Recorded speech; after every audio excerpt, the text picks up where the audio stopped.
we're going to talk about foreign investors and how they're taxed in the United States when they invest in United States real estate.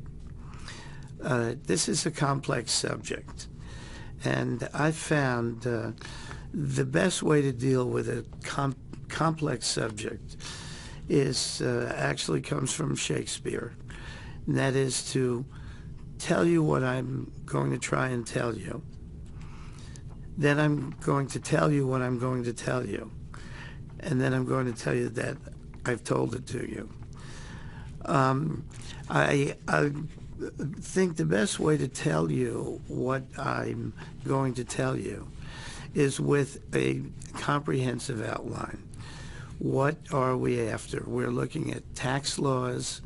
We're looking at foreign investors who are investing in real estate. And we're looking at their needs from a liability standpoint, from a disclosure standpoint, and principally from a tax standpoint. The outline is the best way to do it. First, let's look at the principal objectives. The typical foreign investor first wants to know in the United States that his investment here, at the worst, he's only going to lose his investment. And they're not going to come looking for more money from him somewhere else because of a liability that he has that he never counted on.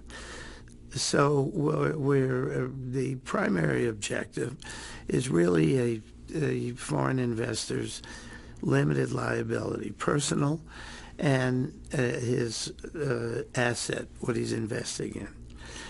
Then we're going to look at entities that do that. Then we're going to look at how a single tax is possible in the United States. We're going to look at how to avoid double taxation, and that is the investor paying tax in their own country and in the United States on the same income. Then we're going to look at confidentiality. A lot of foreign investors do not want their names used in the United States on forms, and particularly on forms that are showing ownership to many of these people.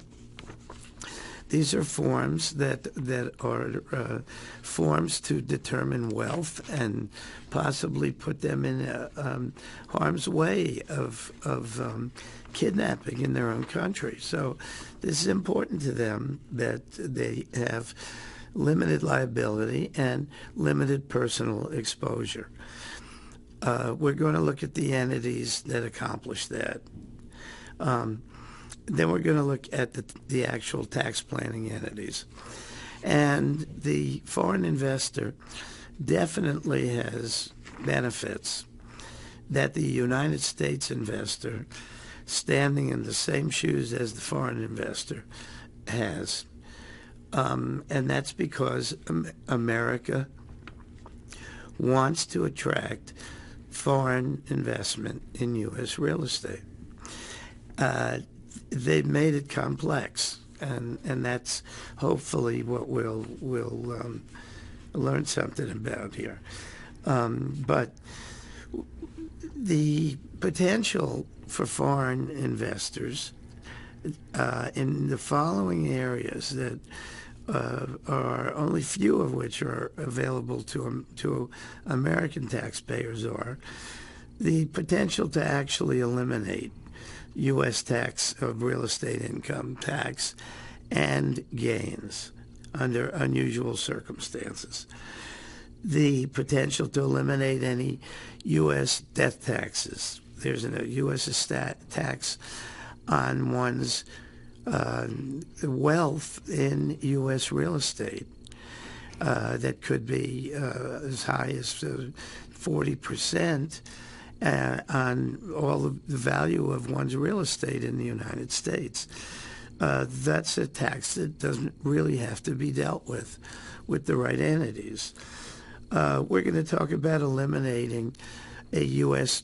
branch tax, which is a very unique tax that is not typically an issue, but we'll talk about it and how to deal with it.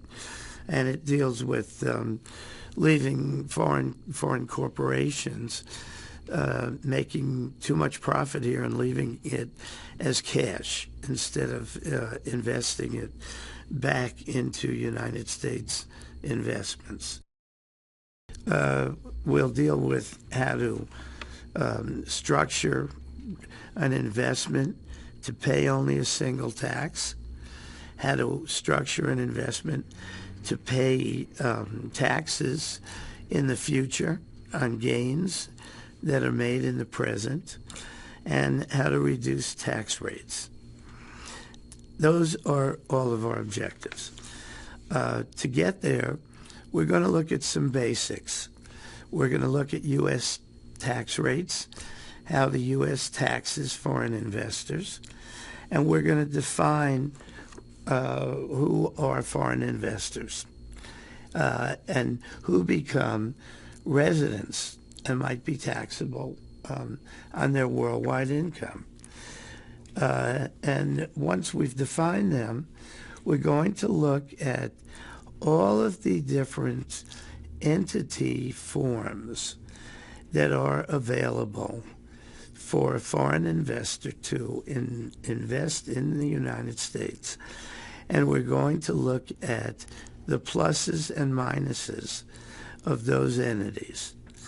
They can be here as individual investors, through limited liability companies, through U.S. corporations, through foreign corporations, through foreign trusts. Once we have studied the basics, we're going to look at the actual techniques that are used to maximize or minimize U.S. taxes legally on gains in U.S. real estate.